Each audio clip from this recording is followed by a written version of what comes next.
नमस्कार। अपना उत्तराखंड के इस वक्त के बुलेटिन के साथ मैं हूं अनुपम। देहरादून से बड़ी खबर आ रही है। बीएल संतोष देहरादून आएंगे। 4 अप्रैल को पार्टी ऑफिस में बैठक करेंगे। विधानसभा प्रभारी संयोजक जिला अध्यक्ष इस दौरान मौजूद रहेंगे। 23 सीटों पर पार्टी को मिली करारी हार का समीक्षा कर सकते हैं। बीएल संतोष देहरादून आकर के समीक्षा करेंगे। 4 अप्रैल को बीजेपी के दफ्तर में ये बैठक होगी। 23 सीटों पर पार्टी की जो हार हुई है उसकी समीक्षा करने के लिए बीएल संतोष आएंगे। 4 अप्रैल को बीजेपी दफ्तर में आकर के वो बैठक करेंगे। ये बड़ी जानकारी इस वक्त आ रही है। 23 सीटों पर पार्टी की हार की समीक्षा की जाएगी।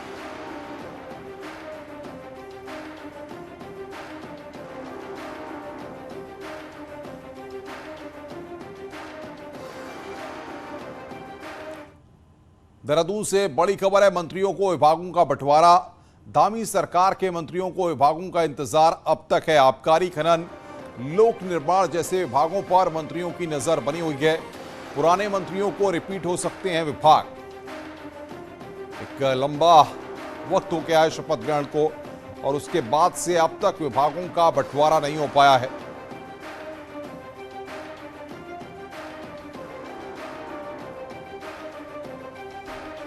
और बातचीत करने के लिए सुनील प्रभात हमारे साथ जुड़ गए हैं सीधे हमारे संवाददाता। सुनील, एक तरफ बीएल संतोष राजधानी में आकर के बीजेपी के नेताओं के साथ मंथन करेंगे, दूसरी ओर शपथ के बाद से मंत्रियों के विभागों का बंटवारा कब तक होगा इसका खुलासा नहीं हो पा रहा है। इंतजार कब तक करना पड़ेगा?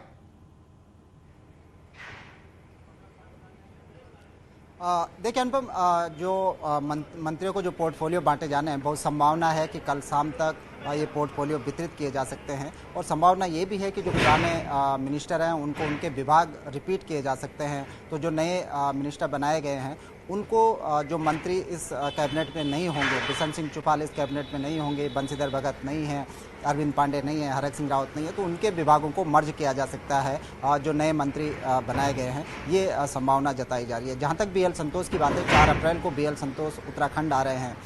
इससे पहले बीजेपी ने कल ही एक अपने 13 पदाधिकारियों की एक टीम बनाई है जो इस विधानसभा चुनाव में जिन 23 सीटों पर बीजेपी रह गई थी, जिनको बीजेपी लूज कर गई थी, उन सीटों की समीक्षा के लिए बीजेपी ने अपने 13 पदाधिकारियों की एक टीम बनाई है जो संबंधित विधानसभाओं में जाएगी और हार के कारण तलाशेगी। 3 अप्रैल तक ये टीमें अपनी रिपोर्ट प्रदेश कार्यालय को सौंप देंगी और 4 अप्रैल को जब बीएल संतोष यहाँ पर होंगे तो उन हार के कारणों की समीक्षा की जाएगी कि आखिर वो कौन सी परिस्थितियाँ थी, वो कौन से कारण थे, वो कौन से बिंदु थे, वो कौन सा माइनस पॉइंट था जिसके कारण बीजेपी इन सीटों पर सर्वाइव नहीं कर पाई, इन सीटों को जीत नहीं पाई। बीजेपी 2024 के मद्देनज़र भी ये तैयारियां कर रही है। अनुपम, आप देखें कि अभी विधानसभा चुनाव से निपटे अगली तैयारियां बीजेपी की शुरू हो गई हैं। बीजेपी चाहती है कि जिन 23 सीटों पर वो हारी है उनके कारणों का तलाश कर उन कारणों को दूर किया जाए। खासकर हरिद्वार और उधम सिंह नगर 2 जिले ऐसे हैं जहां पर 20 सीटें हैं और बीजेपी 20 में से मात्र 7 सीटें यहां जीत पाई है दोनों डिस्ट्रिक्ट में। आखिर वो कौन से कारण थे कि मैदान में बिल्कुल सुनिए, लेकिन सबसे बड़ी बात यह कि अगर विभागों के बंटवारे की बात करें तो बड़े उगापों की स्थिति बनी हुई है। तमाम तरह की चर्चाएं हैं। कुछ ये भी कह रहे हैं कि पुराने विभाग जो है जिनके पास थे उनको ही रिपीट हो सकते हैं। कई तो इस तरह की चर्चाएं हैं कि जो महत्वपूर्ण विभाग हैं उन पर सबकी नजरें लगी हुई हैं। सब चाहते हैं कि वो महत्वपूर्ण विभाग उनको मिले। बिल्कुल अनुपम, जो मंत्री बनाए गए वो भी इस उम्मीद में हैं कि जल्द से जल्द विभागों का बंटवारा हो ताकि वो अपना कामकाज शुरू कर सके। और जो उम्मीद जताई जा रही है कि जो पुराने मंत्री हैं, जिस तरह से मैंने पहले भी कहा कि उनके विभाग रिपीट किए जा सकते हैं, खासकर सुबोध उनियाल हैं, रेखा आर्य हैं, जो बाल विकास एवं महिला सशक्तिकरण देखते आई हैं, उनकी चॉइस है कि वो दोबारा से उसी विभाग को देखें। पशुपालन विभाग भी उनके पास रहा है। उनकी चॉइस है कि वो पशुपालन विभाग को देखें क्योंकि जो काम, जो योजनाएँ उन्होंने शुरू की थी ताकि उसको अमली जामा पहनाया जा सके। ठीक इसी तरह से सुबोध उनियाल हैं, कृषि विकास मंत्री रहे हैं पिछली सरकार में। सुबोध भी चाहते हैं कि उनको कृषि मंत्रालय तो मिले ही मिले, लेकिन वो चाहते हैं कि इस बार उनको कुछ और डिपार्टमेंट्स भी मिले। टूरिज्म और पावर डिपार्टमेंट पर उनकी नज़र है। वो चाहते हैं कि डिपार्टमेंट उनको दिया जाए ताकि उसमें अच्छे से काम कर सके। सतपाल महाराज के पास सिंचाई और पीडब्ल्यूडी जैसे महत्वपूर्ण विभाग रहे हैं।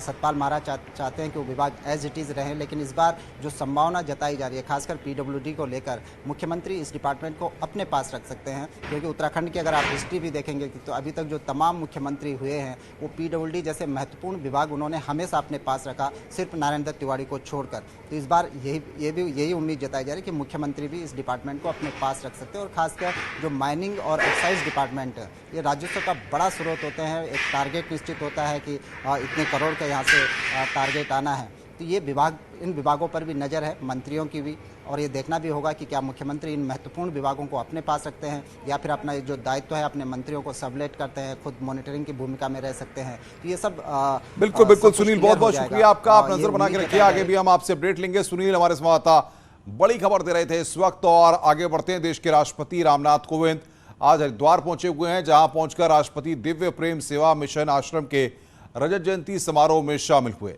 राष्ट्रपति कोविंद के साथ उत्तराखंड के राज्यपाल और मुख्यमंत्री पुष्कर सिंह धामी भी मौजूद रहे। वहीं रजत जयंती समारोह को संबोधित करते हुए सीएम धामी ने कहा कि उत्तराखंड की जनता ने बीजेपी को दोबारा सरकार बनाकर इतिहास रचा है और बीजेपी सरकार उत्तराखंड के विकास के लिए काम करती रहेगी। उत्तराखंड की दिलखुले जनता ने आप सबके आशीर्वाद से हम सब लोगों को पुनः उत्तराखंड के अंदर एक नया इतिहास बनाने का काम उत्तराखंड की जनता ने किया है। तो आपका ये मिशन जो आप बढ़ा रहे हैं, इस मिशन में हम सब लोग आपके साथ कंधे से कंधा मिलाकर खड़े हैं और जहां भी जरूरत होगी वहां आपके साथ खड़े रहेंगे। पीएम मोदी के सितंबर तक गरीबों को फ्री मिलेगा राशन देने के ऐलान पर सीएम धामी ने खुशी जताई है। कहा है कि पीएम के इस फैसले से गरीबों को बड़ी मदद मिलेगी। इस फैसले से उत्तराखंड के लोगों को भी लाभ मिलेगा। बता दें कि कल केंद्रीय कैबिनेट ने बड़ा फैसला लेते हुए मुफ्त राशन योजना को 6 महीने के लिए बढ़ा दिया है, जिसके तहत गरीबों को अब सितंबर तक फ्री राशन मिलेगा। इतनी बड़ी कोरोना महामारी चली, विश्वव्यापी महामारी चली, इस महामारी में माननीय प्रधानमंत्री जी ने तय किया था, संकल्प लिया था कि देश के एक व्यक्ति को भी बिना अनाज के नहीं रहना पड़ेगा, भूखे पेट नहीं सोना पड़ेगा। और उन्होंने ये योजना लगातार चलाई, जिसमें देश के 80 करोड़ लोगों को लगातार इसका लाभ मिलता रहा। उत्तराखंड के अंदर भी 60 लाख लोगों को लगातार इसका लाभ मिला है। अब उन्होंने 6 माह के लिए इसको विस्तार दिया है, सितंबर माह तक इसको आगे बढ़ाया है। हम हृदय की गहराइयों से माननीय प्रधानमंत्री जी का धन्यवाद करते हैं कि जिनको हर गरीब की, मजदूर की, अवशोषित, वंचित की, समाज के अंतिम छोर में खड़े हुए व्यक्ति की चिंता है कि कोई भूखा न रहे, उसके लिए हम दिल से उनका आभार व्यक्त करते हैं। शनिवार को सीएम पुष्कर सिंह धामी हरीश रावत से मिलने उनके घर पहुंचे। सीएम ने शिष्टाचार मुलाकात की और हरीश रावत के घर में दोनों के बीच मुलाकात हुई। हरीश रावत ने कहा कि सीएम धामी शालीन और शिष्टाचार वाले इंसान हैं और राज्य को मजबूत करने के लिए कुछ सुझाव दिए हैं। हरीश रावत ने कहा कि पहाड़ के विकास के लिए साथ मिलकर काम करेंगे। वहीं सीएम धामी ने कहा कि वो पहले भी हरीश रावत से मिलने आते रहे हैं और दोबारा सीएम बनने के बाद उनका आशीर्वाद लेने आए हैं। बहुत बड़ा अनुभव, बहुत बड़ा राजनीतिक करियर रहा है और मैं पहले से ही उनके पास हमेशा आता रहा हूं और आज भी क्योंकि मुख्य सेवक के रूप में काम शुरू किया है, तो शिष्टाचार बस आपका आशीर्वाद लेने के लिए आया। मेरी समझ से इस बात का कोई मायने नहीं निकाला जाना चाहिए और राजनीति में हम परस्पर अलग अलग ध्रुवों में हैं और वो अलग ध्रुव हैं, हम उनसे सहमत नहीं हैं, लेकिन उस सहमति असहमति के बीच में भी जो एक राज्य का संबंध है, तो राज्य के संबंध के विषय में भी सोचना पड़ता है। इन चीज़ों का, इस तरीके की बातचीत का राज्य के आगे के विकास पर असर पड़ता है। रितु खंडूरी विधानसभा की पहली महिला स्पीकर बन चुकी हैं। सीएम, सत्ता पक्ष और विपक्ष के विधायकों ने उन्हें शुभकामनाएं दी और रितु खंडूरी ने कहा कि उनकी प्राथमिकता विधानसभा में महिलाओं की व्यवस्था सुधारने के साथ बेहतर सदन चलाने की होगी।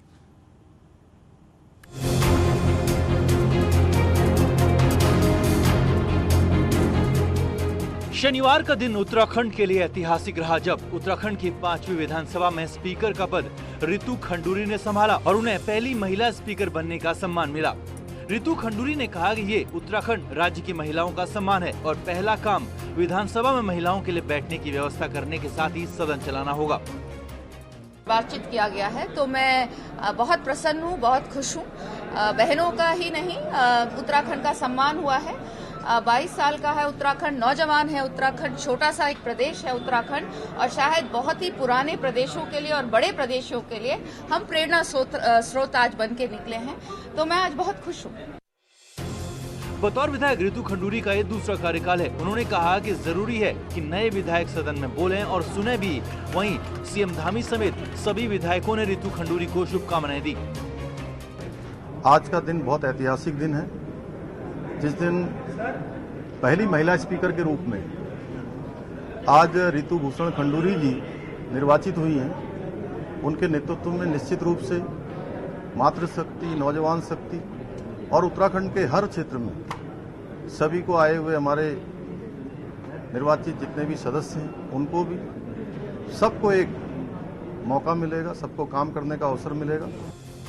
29 मार्च से धामी सरकार का पहला विधानसभा सत्र होगा और बतौर महिला स्पीकर रितु खंडूरी के लिए ये सत्र बेहद चुनौती भरा होगा, जब विपक्ष सरकार को घेरने की कोशिश करेगा और सरकार की कोशिश नए वित्तीय वर्ष के लिए लेखानुदान पास कराने की होगी। देहरादून से न्यूज़ 18 के लिए दीपांकर भट्ट की रिपोर्ट। देहरादून से बड़ी खबर। इस वक्त सोमवार से होंगे उत्तराखंड बोर्ड के एग्जाम। 2 शिफ्ट में 10वीं और 12वीं के एग्जाम होंगे। बोर्ड ने एग्जाम के लिए बनाए हैं 1333 सेंटर्स। 191 संवेदनशील और 18 अति संवेदनशील सेंटर बनाए गए हैं। संवेदनशील सेंटर्स पर रहेगी खास नजर। 10वीं में 1,29,785 स्टूडेंट्स रजिस्टर्ड हैं। 12वीं में 1,13,170 स्टूडेंट्स पंजीकृत हैं। तो 2 शिफ्टों में बोर्ड परीक्षाएं होंगी।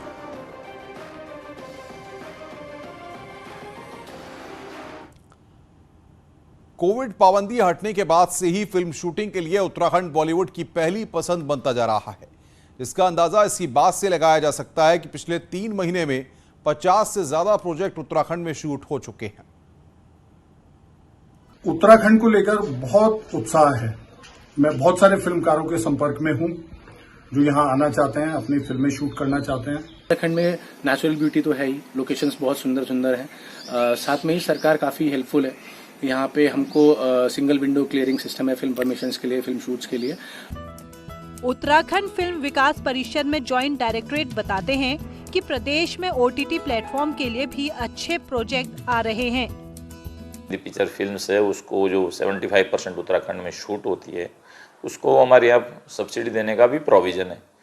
तो बहुत सारे ऐसे रीजन है वर्तमान समय में जो बॉलीवुड वाले यहाँ पे फिल्म शूट के लिए आ रहे हैं। प्रदेश में वेब सीरीज से लेकर हॉलीवुड इंडस्ट्री के लिए भी बड़ा स्कोप खुल रहा है। ऐसे में फिल्म इंडस्ट्री का प्रदेश के प्रति रुझान एक तरफ जहां रोजगार दे रहा है, वहीं पर्यटन के लिए भी अच्छा संदेश है। न्यूज़ 18 के लिए ऋषिकेश से आशीष डोभाल के साथ देहरादून से भारती सकलानी उनियाल की रिपोर्ट। कैंसर सहित अन्य गंभीर रोगों की दवा बनाने में इस्तेमाल होने वाले मशरूम गैनोडर्मा ल्यूसिडियम को किसान घरों में उगाकर पैसा कमा सकेंगे। इसके लिए कृषि विज्ञान केंद्र पिथौरागढ़ किसानों को ट्रेनिंग देकर गैनोडर्मा की सामूहिक खेती कराने की कवायद की जा रही है। इसकी शुरुआत पिथौरागढ़ और उधमनगर सिंह नगर से की जाएगी। इस मशरूम को हमने पिथौरागढ़ के पर्वतीय क्षेत्रों में भी इसको स्टार्ट किया है और दूसरा हमने यहाँ पे उधम सिंह नगर में अभी अपने सेंटर पे इसको कर रहे हैं और जो ग्रामीण स्तर पे उगाने की इसकी कवायद जारी है। 1 अप्रैल से नैनीताल पालिका की दुकानों का किराया बढ़ जाएगा। पालिका अपने दुकानों से सर्किल रेट के आधार पर किराया वसूलेगी। किराया वृद्धि लागू होने के बाद पालिका की आय में बढ़ोतरी होगी। नैनीताल पालिका के ईओ ने बताया है कि 3000 से ज्यादा दुकानें हैं, इनका सर्किल रेट के हिसाब से पैसा जमा करना अनिवार्य होगा। उससे काफ़ी पालिका की इनकम में इजाफा होगा। कितना माना जा रहा है कि कितना? अभी तक दुकानें नॉमिनल चार्जेस पे ही थी, तो लगभग करीब एक दुकान का किराया एवरेज में 3000 के आसपास मान के चलें तो लगभग इतना करीब आना चाहिए। एवरेज इससे कम ज़्यादा हुआ, ये सभी को मिलाकर के एवरेज में जो भी जितनी दुकान है 3000 के आसपास होना चाहिए। काशी का यमुना घाटी क्षेत्र के प्रसिद्ध बुग्याली क्षेत्र गुलाबी काठा इन 2 पर्यटकों से गुलजार है और पर्यटक स्कीइंग का आनंद ले रहे हैं।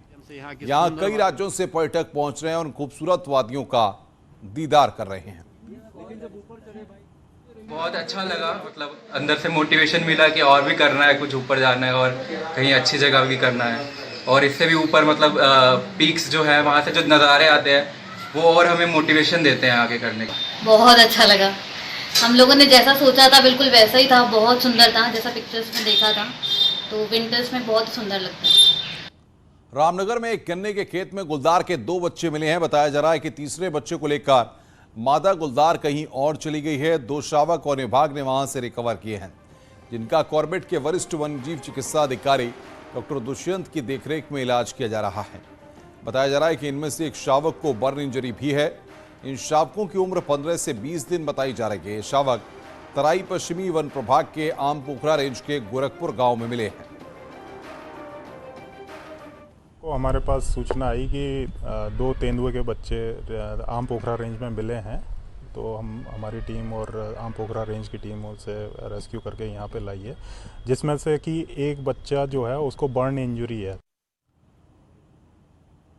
चमोली के रैणी गांव में चिपको आंदोलन की 49वीं वर्षगांठ बड़ी ही धूमधाम के साथ मनाई गई। 1972 से 1974 तक पर्यावरण की रक्षा के लिए रैणी के गौरा देवी ने चिपको आंदोलन शुरू किया था, जिसमें महिलाओं ने जंगलों को काटने से बचाया और वन ठेकेदारों को घुटनों पर झुका दिया। गौरा देवी और महिलाएं पेड़ों से चिपक गई, पेड़ों को जकड़ लिया। इसके बाद पेड़ नहीं काटे जा सके। इसी को रैणी गांव में धूमधाम के साथ मनाया गया। गौरा देवी को हमने अध्यक्ष रखा, तो फिर भलावा आए 73 में उन्होंने जंगल के कटान करना शुरू करा, तो हमारे गांव के महिलाओं ने कहा वो जंगल जाएंगे, हमारा जड़ी बूटी उड़ जाएंगे, हम साग सब्जी से अपने पेट पालन कैसा करेंगे, तो इसलिए हमने संगठन करा, उनको जाना नहीं देंगे हम। उत्तराखंड के अधिकांश इलाकों में इन दिनों तापमान सामान्य से 8 डिग्री तक ज्यादा है। ऐसे में गर्मी काफी तेज हो रही है और आने वाले दिनों में और भी जबरदस्त गर्मी पड़ने के आसार हैं। मार्च के पूरे महीने में निचले इलाकों में बारिश नहीं हुई और 2004 के बाद ये पहला मौका था जब मार्च में बारिश नहीं हुई। अब पूरे सीजन भयंकर गर्मी होने वाली है, जिससे जंगलों में आग की घटनाएं भी बढ़ सकती हैं। ये टेम्परेचर अपने आप में काफ़ी हाई है, नॉर्मल से तो बहुत ज़्यादा है ही है। और इस तरह की जब सिचुएशन रहती है, पूरा महीना अभी ड्राई चला है, तो कहीं ना कहीं फिर जो आगजनी की घटनाएं, वनाग्नि है, तो वो बिल्कुल वो देखने को मिलती है। तो उसमें हमने बोला है कि लोग सतर्क रहें और साथ में जो प्रशासन है वो भी थोड़ा देखेंगे कि जो है जो वनरेबल एरिया है जहाँ की फॉरेस्ट फायर है। रुक रहे हैं यहाँ पर एक ब्रेक के लिए। ब्रेक के बाद खबरों का सिलसिला लगातार जारी है।